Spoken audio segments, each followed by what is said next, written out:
मैं यहाँ पे कुछ राजकारण करने के लिए नहीं आया हूँ। मैं बस इंसानियत के नाते, एक मनुष्य होने के नाते, मेरे मराठा भाई की तकलीफ मेरे से देखा नहीं गई।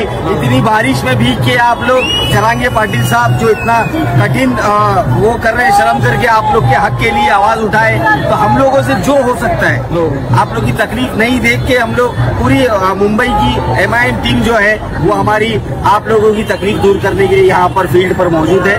उसके तहत हम लोग हमारी ताकत के हिसाब से, मैं फारूक शाब्दी मुंबई का MIM का अध्यक्ष के नाते आज ऐलान करता हूँ कि मेरे मराठा भाइयों के लिए दिन हो या रात हो, आप मेरे को नहीं भी बुलाएंगे तो मैं आपके लिए खड़ा रहूंगा और हमारे से जो होगा। फारूक शाब्दी आज मुंबईमध्ये होणाऱ्या मराठा आरक्षणासाठी मुंबईतील व महाराष्ट्रातील तमाम मुस्लिम समाज हा मोठा भाऊ म्हणून आज आमच्या पाठीमागे उभा टाकलेला आहे। याच्याबद्दल आम्हाला आमच्या मुस्लिम बांधवाचा, आमच्या भावाचा मनापासून गर्व आणि अभिमान आहे। याचं मी स्वागत करतो मुस्लिम बांधवाचं, कारण आतापर्यंत अनेक लोकांनी हिंदू मुस्लिम जातीय दंगली घडवण्यासाठी याचा वापर केलेला आहे।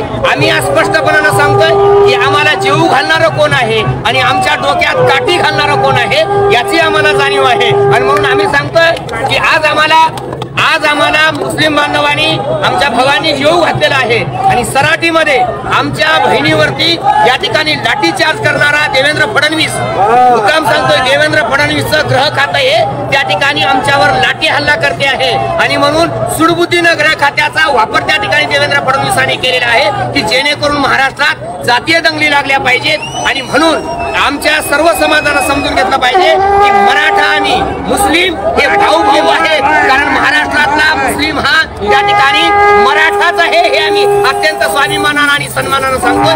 कारण छत्रपती शिवाजी महाराजांच्या काळात पण मुस्लिम त्या ठिकाणी मराठा समाजाच्या बाजूने लढत होते, ती न्यायाची आणि हक्काची लढाई होती।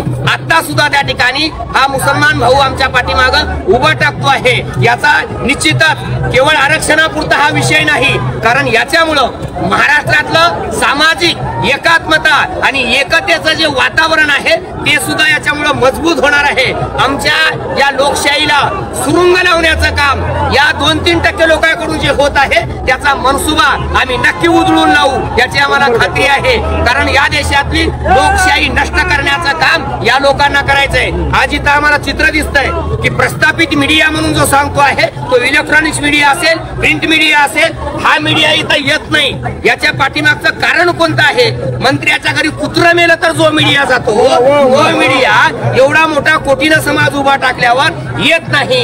याचा अर्थ मीडिया विकल्या गेलेला आहे। आणि डॉक्टर बाबासाहेब आंबेडकर म्हणतात मीडिया म्हणजे या देशाच्या लोकशाहीचे डोळे आहेत आणि ते बंद करण्याचं काम त्या सरकारने केलेलं आहे। आणि म्हणून एक चांगली बाब कोणती आहे? हा मीडिया गेला तेल लावत जाऊ द्या तिकडं। आमचा हा सोशल मीडिया जे काम करताय ना, या सोशल मीडियाचा आम्ही मनापासून आभार मानतो आहे, कारण तुम्ही जर ठरवलं तर काय बी होऊ शकताय, कारण त्यांनी खोटं विकलंय, आपण खरं विकतो आहोत आणि खरं सांगत आहोत। म्हणून तुमच्या सर्व सोशल मीडियाचं आम्ही समाजाच्या वतीनं, राष्ट्राच्या वतीनं मनापासून त्या ठिकाणी आपल्या सर्वांचं अभिनंदन करतोय। जास्तीत जास्त लोकांपर्यंत हे राष्ट्रीय एकात्मतेचे विचार पोहोचण्याचं काम आपण सर्वांनी केलं, त्याबद्दल मनापासून या ठिकाणी मला आनंद वाटतोय।